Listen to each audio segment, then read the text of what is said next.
CPM-ൽ പിണറായിസം ഇനി അധികകാലമില്ല. CPM-ന്റെ അസ്ഥിവാരം തോണ്ടുന്ന കാഴ്ചയാണ് ഈ ലോക്സഭാ ഇലക്ഷനിൽ കേരളം കണ്ടത്. പാർട്ടി പ്രവർത്തകരുടെ മുഖത്ത് നോക്കാൻ പോലും കഴിയാതെ പിണറായിക്കെതിരെ സ്വന്തം പാർട്ടിയിൽ നിന്ന് നാലുപാട് നിന്നും ശരങ്ങൾ വന്നു കഴിഞ്ഞു. മുഖ്യമന്ത്രി രാജിവെക്കണമെന്ന് സ്വന്തം പാർട്ടി പറയുമ്പോൾ അത് കേൾക്കാതിരിക്കാൻ മുഖ്യനാകുമോ എന്നതാണ് ഇനി കണ്ടറിയേണ്ടത്. സ്പീക്കറായ AN ഷംസീറിന്റെ ഹൈന്ദവ ആരാധനാമൂർത്തിയായ ഗണപതി മിത്താണെന്ന പ്രസംഗം ലോക്സഭാ തെരഞ്ഞെടുപ്പിൽ തിരിച്ചടിക്ക് കാരണമായെന്ന് സംസ്ഥാന കമ്മിറ്റി യോഗത്തിൽ വലിയ വിമർശനം ഉയർന്നിരിക്കുന്നു. ഹിന്ദു ദൈവങ്ങളെ തൊട്ടുകളിച്ചപ്പോൾ ഒന്നും മിണ്ടാതിരുന്ന പിണറായി മുസ്ലിം പ്രീണനത്തിന് കൂടുതൽ പ്രാധാന്യം കൊടുത്തു എന്നത് പാർട്ടി കമ്മിറ്റിയിൽ വലിയ ചർച്ചയായി മാറി. ഇതുതന്നെയാണ് തോൽവിക്ക് കാരണമെന്ന് വരെ പാർട്ടി ചർച്ച ചെയ്തു. ഷംസീറിന്റെ വിവേചനപരമായ പ്രസംഗം NSSനെയും SNDPയെയും വരെ പ്രകോപിപ്പിച്ചു എന്നാണ് പാർട്ടി പറയുന്നത്. ഹൈന്ദവ വിശ്വാസികളായ പാർട്ടി അനുഭാവികളും LDFന് വോട്ട് ചെയ്തില്ല.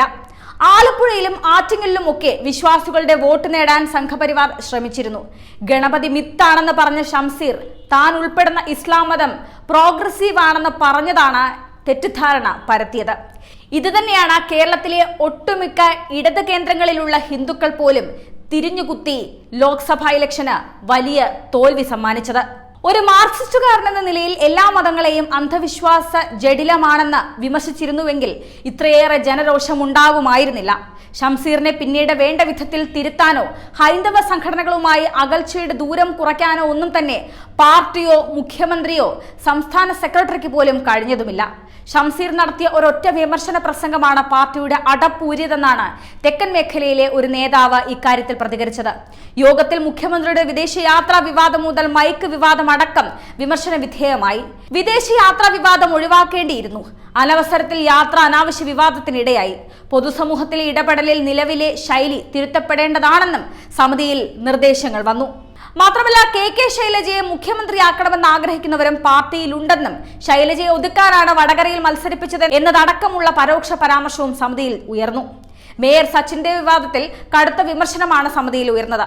വിവാദം പൊതുസമൂഹത്തിൽ അവമതിപ്പുണ്ടാക്കിയെന്നും പാർട്ടി സംസ്ഥാന സെക്രട്ടറി ഇതിനെ പിന്തുണയ്ക്കാതിരുന്നു എന്നതും വിമർശനമായി.